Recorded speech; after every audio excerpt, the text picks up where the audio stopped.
Мамат Айбалаев: тажиктер куу эл, алыш бериш жасоодо абдан этияттык керек. Мамат Айбалаев Баткен областынын мурдагы губернатору, коомдук ишмер.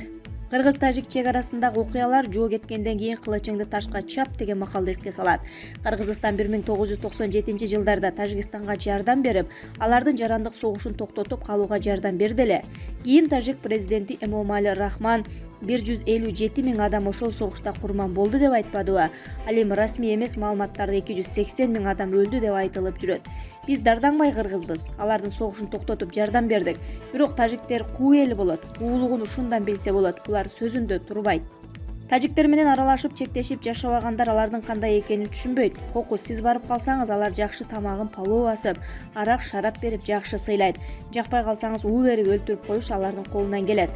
Биз кылымдар бою чектеш аралаш жашап, алардын кыял жоруктарын жакшы билебиз. Мен совет доорундагы булардын жетекчиси Расуловду көрүп, жыйындарына катышып калдым. Набиевди, Макамовду да көрдүм. Азыркы президент Эмомали Рахман 18 жылдан бери иштеп келе жатат. Биз аларды өзүбүздөй ачык айтып, түз жүргөн эл катары көрбөшүбүз керек. Тажиктер андай эмес. Биздин эски бийликте убагында көп катачылыктарды кетирген. Мен да өз мезгилинде губернатор болуп барган биринчи эле күнү головной суу башына күчтүү кароол койдум. Дагы оюмда бар эле, андан да күчтүү дот коюп коеюн дегем. Себеби эртеби кечпи тигилер кол салаарын билгем. Ан үчүн коргонуу жакшы болуш керек. Бир кезде тажиктерге жардам бердик эле, эми алардын кылганы буу деген кеп сөз азыр айтылып жатат. Анын баары өткөн иш, алар аны унутту. Себеби ар бир бөлүнгөн мамлекеттин өзүнүн кызыкчылыгы пайда болду. Андан башка ар кандай элдин кызыкчылыгы, деги эле кызыкчылыктар көбөйдү.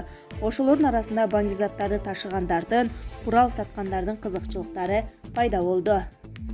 Тажикстан Афганистан менен чектешкендиктен афган баңгизаттары Тажикстан аркылуу Баткен Лейлек аркылуу Россияга жана башка мамлекеттерге тарайт. Булар совет доорунда эле белгилүү болчу. Баткендин Лейлектин тоолорунда июлда чек ара ачылганда ошол жерде чектеш Матчевск, Гарп райондорунан баңгизаттарды ташуу башталат. Алардан тышкары малын айдап келип сата башташат. Кокон шаарына чейин кирип сатышат. Кокон хандыгынын учурунда, падышалык Россиянын учурунда, кийинки совет доорунун учурунда деле алар ушундай иштерди жасап келишкен. Ошондуктан бул баңгизаттын тарыхый жолу. Биздин эски бийлик аларды ошол бойдон калтырып, биз аларга кайра контрабанда менен бензин сатып, азыр Лейлекте 60ка жакын май коюучу жайлар бар. Ошолорго ташымыш болуп, а негизинен тажиктерге контрабанда кылып сатып жатышып, биздин көп азаматтарыбыз байып алышпадыбы?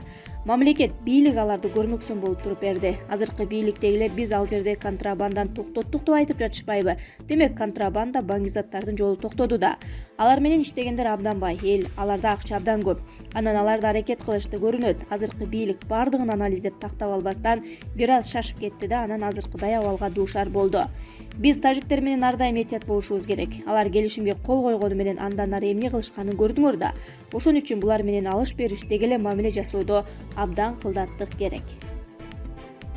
Аймактан чыгып кеткиле. Тажикстандагы кыргыздарга кысым көрсөтүлүүдө.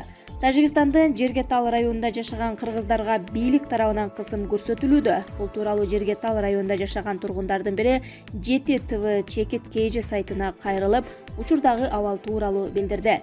Анын айтымында, тажик бийлиги Жергетал районунда жашаган кыргыз жарандарына Тажикстандын паспортун алгыла же аймактан чыгып кеткиле деген талап коюп келишкен. Ал ушундан улам үй бүлөсүн Тажикстанга таштап, Кыргызстанга келүүгө аргасыз болгон. Тажикстандын Жергетал районунда 54 айыл бар. Анын 4-5 айылында кыргыздар жашайбыз. 3-май түнү 10го жакын жаранды автоунаага салып барып, чек арадан чыгарып жибериштир. Алар дагы азыр Кыргызстанда. Биз ал жакта жайгашып, дос тууган күткөнбүз. Үй бүлөм менен сүйлөшүп жатам. Алар Тажикстандын жарандыгын алышкан. Аларга эч кандай кысым көрсөтүлгөн жок. Кыргыз паспорту менен жүргөндөргө көп асылышат. Атын эңе досторуңа там салышып жардам берип жатсаң, милиция кызматкерлери келип 130 миң сом айып пул салып кетишет. Айла жок төгөйсүң. Анын бирден бир себеби биздин тажик жарандыгын албагандыгыбызда. Буга чейин элчиликке кайрылганбыз, бирок бир дагы натыйжа болбоду, деди ал. Белгилей кетсек, Жергетал району 1931-жылы 10-мартта Тажик ССР тарабынан түзүлгөн. Калктын басымдуу бөлүгү кыргыз улутундагы жарандар. Түндүгүндө Кыргызстандын Баткен областы менен чектешет. Ахматбек Келдибеков: атамекендик согушта да фашисттер тарабынан куралы жок карапайым калкты аткан мындай мыкаачылык болгон эмес. Ахматбек Келдибекович, сиз кан төгүлүп жаткан Баткенге алгачкылардан болуп барган саясатчылардын бири болдуңуз. Окуяга жеринен күбө болгон адам катары айтыңызчы, сиз соңку кырдаалды кандай баалап жатасыз? Чындыгында Баткенде абал өтө курч болду. Мен Головнойго чейин бардым. Ал жерди кайтарып турган аскерлер менен да, ошол жерде жашаган эл менен да жолугуштум. Пикир алышып, көйгөйлөрүн да, талаптарын да уктум. Бул жерде тажик тараптын күн мурун даярданганы ачык айкын эле көрүнүп турат. Ошондой эле карапайым калктын турак жайларын, мектептерди, фельдшердик жана акушердик пункттарды, чек ара бекеттерин өрттөгөндүк бул караңгылык жана пасттык деп айтаар элем. Мындай нерселер эл аралык оюнчулардын, анын ичинде эки тараптын көңүл буруусун талап кылган жагдай. Анткени жөн жай тургундарды коргоо бул гуманитардык мыйзамдардын негизги жобосу болот. Кыргызстанда, Тажикстанда экономикалык, социалдык жана маданий укуктар боюнча эл аралык келишимге кол койгон. Бул документ жарандардын сууга, жерге, жашоо стандарттарына жана билим берүүгө болгон укугун камсыз кылат. Ата мекендик согушта да фашисттер тарабынан куралы жок карапайым калкты аткан мындай мыкаачылык болгон эмес. Согуштун да өз мыйзамы бар. Ал эми карапайым калктын үйүн тоноп туруп, анан өрттөп жибергендерди мародёрлор дейт. Мындай мародёрство бүтүндөй тажик элинин жүзүнө сүйкөлгөнгө болот. Ал эми куралы жок карапайым калкты кордоп, алсыз аялдар менен жаш балдарга чейин ок чыгаргандар, бүгүн согушту көргөн, оор жоготууларды башынан өткөргөн тажик элин дүйнөгө мыкаачы, ташбоор кылып көрсөтүшкөнү бүгүнкү күндүн чындыгы. Того терин айтканда, бир карын майды бир кумалак чиритет дегенде, кечеги мекенибизге кол салган бир ууч топ бүтүндөй тажик элине жана тажик мамлекетинин кадыр баркына доо кетирди. Баткен областындагы чек араны коргоо үчүн аларга курал-жарак берүү тууралуу талабы менен бир топ адамдар өкмөт үйүнүн алдына митингге чыгышты. Бул коомчулукта эки ача пикирди жаратты. Бул боюнча сиздин көз карашыңыз. Мекендин бүтүндүгүнө доо кетип, Баткенде согуш болуп жатса, борбордо аянтка митингге чыгып, өзүн калп эле патриот көрсөткүсү келген провокатор адамдарды мен мекендин чыккынчылары деп эле айтат болчумун.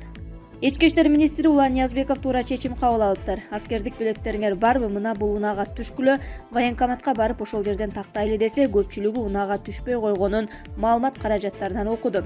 Ошондой эле аянтка чыккандардын баары эле калп патриоттор дегенден да алысмын. Бирок мекенге күйгөн адамдар бийликти басып алууга эмес, мекенди коргоп калуу үчүн ошол турган унааларга чуркамак. Курал берсеңер унаага отурам, болбосо жок дегендерди да тасмадан көрдүм. Алгач кан төгүлүп жаткан жерге баруу керек, анан курал талап кылган туура болот. Борбордо жатып алып курал талап кылуу бул акылга сыйбас жорук. Анан эң негизгиси, биз аскердик техникаларды алышыбыз мезгил талабы болуп жатат. Ошондой эле чек арабызда эл аралык мыйзамдарга, протоколдорго ылайык канча каражат, канча күч талап кылынбасын зым менен тартып чыгышыбыз кажет. Анткени бүгүнкү болгон нерсе эртең кайталанбайт деп эч ким кепилдик бере албайт. Бул согуш биз туш келип жаткан коркунучтардан кабар берди. Согуш биздин коопсуздугубузду, дүйнөдөгү абалыбызды, армиябызды, экономикабызды иргеп көрсөтүп берди. Бирок акыркы мүнөттөрдө аргасыздан кабыл алынган чечимдер Кыргызстандын коопсуздугун сактоо үчүн ишенимдүү стратегия эмес. Ошон үчүн биз азыр ар кандай көз караш, принциптердин ээси болсок дагы, мекен үчүн, мамлекеттин бүтүндүгү үчүн өз жеке кызыкчылыктарыбызды артка таштап, чогуу ынтымакта биргелешип иш алып баруубуз зарыл. Кыргызстан менен Тажикстандын ортосунда этникалык жана географиялык жактан бири-бирине чырмалышкан аймактар бар. Эки эл өз ара байланышып жашап келген. Дайыма ошондой боло берет. Андыктан алардын суу жана жерге болгон укуктарын сыйлоо менен маселени чечүүнүн жаратман жолдорун табуу керек. Курал-жарак, танка жана тек учактарды колдоонун ордуна туура башкарууну жана мыйзам үстөмдүгүн камсыз кылуу абзел. Анан эң негизгиси, биз куралдуу күчтөрдүн өлкөнүн азаттыгын, эгемендигин сактоого жасаган күчүн татыктуу баалаганга аракет кылышыбыз керек. Маектешкен Эрмек Касымбек уулу, Булак, Чындык.